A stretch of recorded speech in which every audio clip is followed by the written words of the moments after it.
जोरदार तालियों से उनका स्वागत करें। इमरान बता भाई, ये माइक नहीं चला, जोरदार तालियों से स्वागत कीजिए, इस्तेमाल कीजिए इमरान भाई का। इमरान प्रतापगढ़ी जी हमारे भी जा चुके हैं भाई। शांति बनाए रखे थोड़ा स्टेज पर थोड़ा सा पीछे हो जाए। तो हिंदुस्तान के अंदर अलग अलग सूबे में हमारी और आपकी लड़ाई बुलंदी से लड़ रहे हैं कि दरिया तेरी खैर नहीं, बूंदे ने बगावत कर ली है। दरिया तेरी खैर नहीं, बूंदे ने बगावत कर ली है। नादान समझ बुज़दिल इनको लहरों ने बगावत कर ली है। हम परवाने हैं, हम परवाने हैं, मौत समा मरने का किसको खौफ। यहाँ रात तलवार तुझे झुकना होगा, गर्दन ने बगावत कर ली है, कर ली है। इमरान भाई को बता दो आखिर तक, क्योंकि वो यहाँ पे आपकी मोहब्बत में है, उन्हें आप बता दो मुस्तफाबाद से कांग्रेस जीत रही है, पक्का जिताओगे, ऐसे नहीं आखिर तक जिताओगे। यहां पर आप पार्टी की नो एंट्री करोगे, आप पार्टी की जमानत जब्त करोगे। अब मैं फिर वक्त जाया किए साहब के बीच में हाजिर हुआ। मुझे पता चला कि आप पिछले 4 घंटे से 5 घंटे से यहां पर इंतजार कर रहे हैं। मैं आपसे आपकी मोहब्बतों को सलाम करता हूं। नया पाने की चाहत में पुराना छूट जाता है, नया पाने की चाहत में पुराना छूट जाता है। तुझे अपनाऊं तो मुझसे जमाना रूठ जाता है। मोहब्बत पढ़ने लिखने में बहुत आसान है, लेकिन मोहब्बत को निभाने में पसीना छूट जाता है। मुस्तफाबाद वालों, यहां से लेकर के पीछे तक जहां तक नजर जा रही है वहां तक आप सारे लोग मौजूद हैं। मैं चूंकि पीछे से आगे आ रहा हूं, इसलिए मैं आपकी मोहब्बतों को समेटता हुआ आया हूं, हमारा हूं। मुस्तफाबाद वालों, आने वाली 5 तारीख को आपको अपने घरों से बाहर निकलना है और न सिर्फ मुस्तफाबाद के मुस्तकबिल का फैसला करना है, बल्कि दिल्ली के भी मुस्तकबिल का फैसला करना है। मैं इन इलाकों में आ रहा था, इन रास्तों में आ रहा था, तो मुझे यहाँ की दीवारों पे आज भी वो निशानात दिखाई दे रहे थे, वो असलात दिखाई दे रहे थे जब इन इलाकों को नफरतों में झोंकने की साजिशें हुई थी। मुस्तफाबाद वालों, आपको याद होगा कि जब इन इलाकों को धुआं धुआं करने की साजिशें की गई थी, ऐसे में आपके इस सूबे के मुख्यमंत्री महोदय अपने शीश महल में सुकून से सो रहे थे।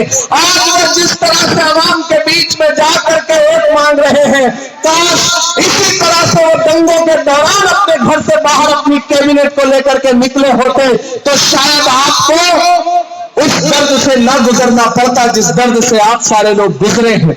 मुस्तफाबाद वालों, ये लड़ाई अगर आपको लगता है कि सिर्फ एक विधायक चुनने की है तो आप बहुत छोटा सोच रहे हैं। एक तरफ वो ताकतें खड़ी हैं जो नफरत को बढ़ावा देती है, एक तरफ भाजपा है और भाजपा का छोटा रिचार्ज है, और दूसरी तरफ मोहब्बत का मसीहा खड़ा है जिसका नाम राहुल गांधी है, जो आपके हर मुद्दे पर खड़ा था।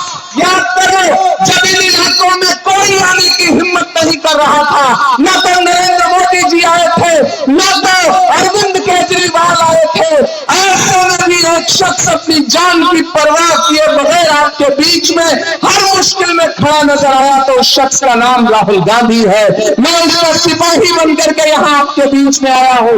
जहां तक मेरी आवाज जा रही है, मैं आपसे अपील करता हूं मेरे भाई, ये लड़ाई बहुत बड़ी है और राहुल गांधी जी ने अपना सिपाही बना करके आपके बीच में भाई अली मेहंदी को भेजा है। अली मेहंदी युवा है, नौजवान है, पढ़े लिखे हैं, आपके मुद्दों पर लड़ते हैं सड़क से लेकर के बड़े दरवाजों तक। मैंने देखा है अली मेहंदी का काम, यहां से लेकर के तेलंगाना तक कांग्रेस पार्टी के अगली फहरिस्त के लोगों में शामिल हैं वो। हमने उनके साथ लगातार सफर किया है और ये देखा है कि किस तरह वो कांग्रेस पार्टी के बड़े नेताओं के पसंदीदा हैं। ऐसे में कांग्रेस पार्टी ने उन्हें आपके बीच में अपना प्रत्याशी बना करके भेजा है, तो आपकी जिम्मेदारियां बहुत बढ़ जाती हैं। चिरागों के सफर में दबदबा हो आंधियों का, चिरागों के सफर में दबदबा हो आंधियों का, तो फिर अंजाम जुल्मत के सिवा कुछ भी नहीं होगा। ये दुनिया नफरतों के आखिरी स्टेज पर है, इलाज इसका मोहब्बत के सिवा कुछ भी नहीं होगा। और इस देश में अगर मोहब्बत की बात कोई नेता करता है तो उस नेता का नाम है राहुल गांधी। याद करो आप सारे लोग कि जब 2013 में एक बहुरूपिया रूप बदल करके रामलीला से जंतर मंतर तक आपके बीच में आ रहा था और लोकपाल लाने की बात कर रहा था, और उसके जो सबसे बड़े मसीहा थे अन्ना हजारे साहब, वो अनशन कर रहे थे और पीछे से आरएसएस वाले और भाजपा वाले चाय पानी पिला रहे थे। सरकार बन गई दिल्ली में, उसके बाद तो मैं पूरे देश में घूम करके पूछता रहता हूं कि भारत मां की आंख के तारे कहां गए, आरएसएस के राज दुलारे कहां गए। अच्छे दिनों की तरह उन्हें भी खोज रहा, कोई बताए अन्ना हजारे कहां गए, गायब हो गए वो। और फिर आपके सर पे कौन मुसल्लत हुआ? केजरीवाल साहब मुसल्लत हुए। पिछले 10 साल से जिस तरह से आपको धोखा दिया गया, केजरीवाल जी की खांसी सही हो गई, पूरी दिल्ली खांसने लगी, ये हालत कर दिया। एक तरफ भाजपा ने पूरे देश में नफरत की जहरीली हवा चलाई, तो आम आदमी पार्टी ने दिल्ली को इतना गैस का चैम्बर बना दिया कि हर दिन यहां पर सांस लेना तक दूभर होता रहा।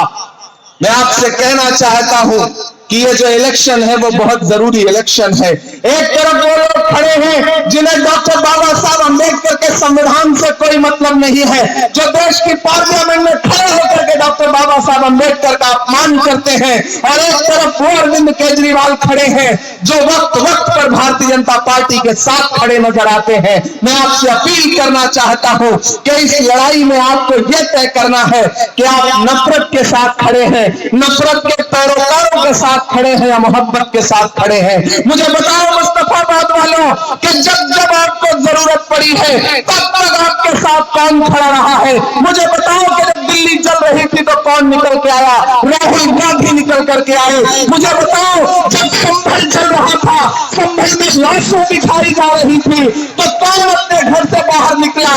कौन गया संभल के रास्ते पर? राहुल गांधी गए।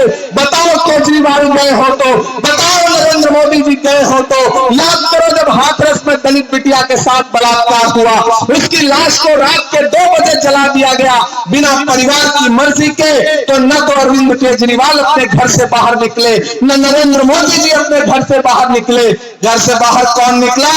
राहुल गांधी निकले। याद करो जब मणिपुर में बिना कपड़ों के बहन बेटियों को परेड कराई जा रही थी, तब अपने घर से बाहर कौन निकला? न तो प्राइम मिनिस्टर निकले, न अरविंद केजरीवाल निकले। कौन निकला? राहुल गांधी निकले। याद करो कन्याकुमारी का वो दिन जब 4000 किलोमीटर पैदल चलने के लिए राहुल गांधी ने कहा कि मुझे इस देश से नफरतों का खात्मा करना है, मैं बस एक नारा लगाऊंगा कि नफरत छोड़ो भारत जोड़ो। मुझे नफरत के बाजार में मोहब्बत की दुकान खोलनी है। वो इंसान 4000 किलोमीटर चलता रहा, बस एक नारा लगाता रहा, नफरत छोड़ो भारत जोड़ो।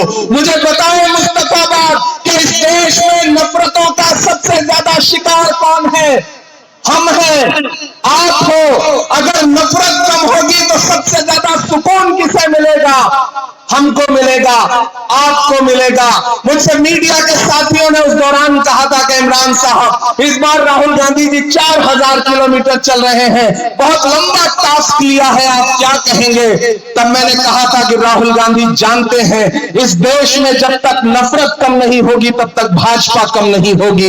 इसलिए राहुल गांधी 4000 किलोमीटर पैदल चले, मैं उनके साथ कंधे से कंधा मिला के चला था। मुझसे मीडिया के लोग कहते थे इमरान साहब आप तो शायर है, राहुल जी के साथ चल रहे हैं, आप क्या कहेंगे? तब मैं कहता था कि जो हर जालिम से टकराएगी वो आंधी बनाऊंगा, जो हर जालिम से टकराएगी वो आंधी बनाऊंगा। नए अंग्रेज आए हैं, नया गांधी बनाऊंगा। मैं चला हूं राहुल गांधी के साथ, और इस लड़ाई में, इस सफर में बहुत से ऐसे भी लोग थे जो छोड़ के गए, भागे। कई बड़े नेता थे देश के, लेकिन वो अकेला शख्स डटा रहा। तो मुस्तफाबाद वालों, मेरा आपसे सवाल है कि अगर दिल्ली जलती हुई दिल्ली की आग बुझाने के लिए कौन खड़ा था? राहुल गांधी। अगर संभल के मासूमों की लाशों की जवाबदेही पूछता हुआ कौन खड़ा था? तो राहुल गांधी। अगर हाथरस की बिटिया की लाश की जवाबदेही पूछता हुआ कौन खड़ा था? राहुल गांधी। अगर मणिपुर की बेटियों के लिए कौन खड़ा था? तो राहुल गांधी। हरियाणा के किसानों के लिए कौन खड़ा था? राहुल गांधी। यूपीएससी के बच्चों के साथ कौन खड़ा था? राहुल गांधी। सब्जी मंडी के मजदूरों के साथ कौन खड़ा था? राहुल गांधी। याद करो वो दिन कि कन्याकुमारी से कश्मीर तक हर जुल्म सितम के साथ कोई खड़ा है तो उस शख्स का नाम राहुल गांधी है। अगर तुम्हारे मुद्दों पर राहुल गांधी खड़ा है, अगर तुम्हारे मुद्दों पर राहुल गांधी खड़ा है और वोट किसी बहुरूपिये को दोगे तो फिर अपने जमीर के साथ नाइंसाफी करोगे। इसलिए मैं आपसे गुजारिश करने आया हूं कि राहुल गांधी जी ने अली मेहंदी जी को प्रत्याशी बना करके, अपना नुमाइंदा बना करके आपके बीच में भेजा है। मुझे पूरे मुस्तफाबाद से यह कहना है कि अरे आपको इस बात पर ईमान रखते हो ना कि मजदूर का पसीना सूखने से पहले उसकी मजदूरी उसे दे दी जाए। मैं रखता हूं इस बात पर ईमान, आप रखते हो ना? हमारे बुजुर्गों का कौल है, मुझे पीछे तक हाथ उठा के बताओ, इस बात पर रखते हो ना ईमान? हमारे बुजुर्गों का कौल है कि मजदूर का पसीना सूखने से पहले उसकी मजदूरी उसे दे दी जाए। अगर इस बात पर ईमान रखते हो मेरे भाई, तो याद करो 4000 किलोमीटर चलते हुए राहुल गांधी को, जिसके न तो माथे का पसीना अब तक सूखा है, न पैर के छाले सूखे हैं, मैं मुस्तफाबाद वालों से राहुल गांधी की मजदूरी मांगने के लिए आया हूं। और वो मजदूरी है कि अली मेहंदी को विधायक बना करके, एमएलए बना करके असेंबली में पहुंचा दीजिए। ये है राहुल गांधी की मजबूरी। अली मेहंदी को दिया गया आपका एक वोट सिर्फ अली मेहंदी को नहीं मिलेगा, मोहब्बत के उस मसीहा को मिलेगा जिसका नाम राहुल गांधी है। मल्लिकार्जुन खड़गे जी को मिलेगा, प्रियंका गांधी को मिलेगा, हसन अहमद साहब को मिलेगा, रफीक खान को मिलेगा, दानिश अबरार को मिलेगा। और आपको दिया गया एक वोट इमरान प्रताप, वही पे आपका एहसान होगा। ये कहने के लिए आपके बीच में आया हूं। अब तक आप कैसे लड़ रहे थे इस लड़ाई को, छोड़ दीजिए उसे। आज से इस लड़ाई को राहुल गांधी बन के लड़िए, इमरान प्रताप गढ़ी बन के लड़िए, हसन अहमद बन के लड़िए, मल्लिकार्जुन खड़गे बन के लड़िए, क्योंकि ये लड़ाई बहुत बड़ी है और पूरे देश की नजरें दिल्ली पर है। आपको पता है कि दूसरे सूबों के लोग आपकी तरफ टकटकी लगा के देख रहे हैं कि आप झूठों के झूठ में फिर तो नहीं आ जाएंगे। मुझे पूरा यकीन है कि नहीं आएंगे। ये लड़ाई बहुत बड़ी है। संविधान पे जिस तरह से चोट की जा रही है, अगर चाहते हो कि इस देश में जमहूरियत बची रहे, इस देश में संविधान बचा रहे, तो कांग्रेस के अलावा कोई विकल्प नहीं है। ये बात अलग ऐलान यहां पे खड़ा होकर कह रहा हूं।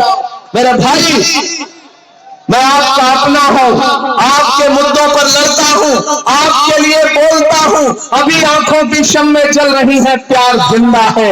अभी मायूस मत होना, अभी बीमार जिंदा है। हजारों जख्म खाकर भी मैं जालिम के मुकाबिल हूं। खुदा का शुक्र है अब तक दिले खुददार जिंदा है। आपके मुद्दों पर संसद से सड़क तक बोलता रहता हूं, बिना डरे हुए हाकिम की आंख से आंख मिला करके। जब हाकिम मेरी आंखों के 10 फीट उस तरफ बैठा रहता है, तब भी मेरा खुदा गवाह है कि मैं लम्हे भर के लिए ये नहीं सोचता हूं कि सामने मुल्क का हाकिम बैठा है। मुझे ये लगता है कि मुझे जिनकी दुआओं ने इस देश की पार्लियामेंट में पहुंचाया है, मुझे उनके लिए बोलना है। तो मैं आपसे ये कहना चाहता हूं साथियों कि अली हमारा भाई है, और जिस तरह से राहुल जी हम सारे लोग लोग देश की पार्लियामेंट में लड़ते हैं, हम चाहते हैं कि ऐसे ही जुझारू लोग दिल्ली की असेंबली में भी पहुंचे और दिल्ली की असेंबली में खड़े होकर के आपके मुद्दों पर जरूरत पड़े तो अपनी सरकार से भी लड़ जाएं। हमें ऐसे मजबूत और बहादुर साथियों की जरूरत है। इसलिए मैं आपके बीच में अली मेहंदी के लिए वोट मांगने आया हूं और आपसे ये कह रहा हूं कि बहुत सारे लोग आएंगे, बड़ी बड़ी तकरीरें करेंगे, बरगलाने की कोशिश करेंगे, धमकाने की कोशिश करेंगे, लेकिन आपको ये कहना है कि जुल्म करती है जवानी भी नहीं मांगोगे, खून में अपने रवानी भी नहीं मांगोगे। मेरे मिट्टी के घरों पर बरसने वालों, मैं जो गरजूंगा तो पानी भी नहीं मांगोगे। हम सायादार पेड़ जमाने के काम आए और सूखने लगे तो जलाने के काम आए। टूटी हुई तलवार कभी फेंकना नहीं, शायद ये दुश्मनों को डराने के काम आए। अपील करता हूं साथियों, और सिर्फ 4 मिसरे पढ़ के आपसे विदा लूंगा, नहीं सुनाऊंगा तो आप नाराज हो जाएंगे, मुझे पता है। सुनाओ, सुनने के मूड में है कि दायरे में सिमट के आएगा, जब तक पीछे तक एक हाथ नहीं उठेगा तब तक मुझे लगेगा कि मैं जिंदा दिल लोगों के बीच में नहीं खड़ा हूं। कि दायरे में सिमट के आएगा, हर रवायत से हट के आएगा, आंधियों के जरा खबर कर दो। तैयार रहना मुस्तफाबाद वालों, आपकी तालियों का शोर केजरीवाल और नरेंद्र मोदी जी तक जाना चाहिए कि आंधियों पे जरा खबर कर दो, शेर वापस पलट के आएगा, शेर वापस पलट के आएगा। जहां भी है, जैसे भी है, उठाइए अपना दोनों हाथ, मुझे यकीन दिलाइए, मुझे यकीन दिलाइए कि 5 तारीख को घरों से बाहर निकलेंगे, अली मेहंदी को और ईश्वर बागड़ी जी को जिता करके असेंबली पहुंचाएंगे। मैं आपका शुक्रिया अदा करने के लिए इंशाल्लाह फिर आऊंगा। आज वक्त की अली मेहंदी खड़े हैं, उधर ईश्वर सिंह बागड़ी जी खड़े हैं जो गोकुलपुरी से आपके कैंडिडेट हैं। मैं इन दोनों के लिए, कोई आएगा हिंदू की बात करेगा, कोई आएगा मुसलमान की बात करेगा, लेकिन कांग्रेस ऐसी पार्टी है, राहुल गांधी ऐसे नेता हैं जो हिंदू मुसलमानों की एकजुटता की बात करते हैं, साथ लेकर के चलने की बात करते हैं। मैं तुम्हें अपने उसूलों की कसम देता हूं, मुझको मजहब के तराजू में न तौला जाए, मैंने इंसान ही रहने की कसम खाई है, मुझको हिंदू या मुसलमान न समझा जाए। इस तरफ अली है, इस तरफ ईश्वर है। ईश्वर और अली का जो मिलन हो रहा है वो भी मुस्तफाबाद में हो रहा है।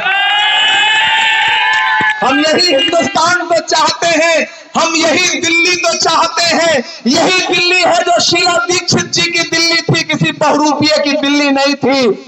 लेकिन धोखा दिया गया, झूठ बोला गया, प्रपंच रचाया गया, लोकपाल का नारा देकर के दिल्ली को बदहाल किया गया और फिर पलटी मारी गई। एक तरफ चौकीदार है, एक तरफ पलटी मार है, दोनों से बचाना है। एक तरफ नरेंद्र मोदी जी हैं और एक तरफ उनका छोटा रिचार्ज है। मैं नाम नहीं लूंगा, नहीं आप जान जाएंगे कि मैं अरविंद केजरीवाल की बात कर रहा हूं। तो इसलिए साथियों, आप सबसे गुजारिश है कि 5 तारीख को घरों से बाहर निकलिए, अपना एक एक वोट लेकर के जाइए। और मैं आपसे वादा कर रहा हूं कि आज तो थोड़ा देर से पहुंचा तो आपसे कम गुफ्तगू कर सका, लेकिन आप अली मेहंदी को जिता करके असेंबली पहुंचाइए। इंशाल्लाह आपका शुक्रिया अदा करने के लिए फिर आपके बीच में आऊंगा। और आपसे ये कह रहा हूं, हसन भाई, आप इन्हें पहचानते हैं, जानते हैं, मानते हैं, या आपके अपने हैं। जिंदगी में कुछ काम ऐसे होते हैं जिन्हें वालिद ख्वाब देखते हैं और पूरा उसे बेटा करता है।